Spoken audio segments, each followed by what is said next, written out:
आपण नेहमी बघतो की पावसाळा आला की सर्वसामान्य नागरिक सुट्टीच्या दिवशी सलग सुट्ट्या आल्यानंतर पर्यटनासाठी पर्यटनस्थळी जात असतात. ज्या ठिकाणी प्रशासनानं लोकांना जाण्यास बंदी घातलेली आहे अशा ठिकाणी काही हौशी लोक मुद्दाम जातात आणि तिथं जाऊन फोटोग्राफी करतात, सेल्फी काढतात, चित्रीकरण करतात.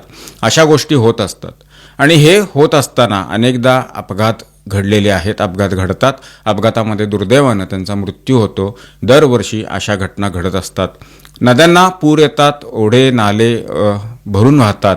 त्यावेळी मोटरसायकल घेऊन त्या पाण्यातून वाट काढत जाणं, मुद्दाम काही स्टंटबाजी करणं, त्याचं चित्रीकरण करणं असे प्रकार हे होत असतात आणि यातूनच असे मृत्यू ओढावत असतात. अशा घटना घडल्यानंतर साहजिकच आहे की लोकांच्या मनात अनेक प्रश्न निर्माण होतात की प्रशासन काय करत होतं किंवा प्रशासनानं याबाबतीत आधीच उपाययोजना करायला हवी होती वगैरे वगैरे.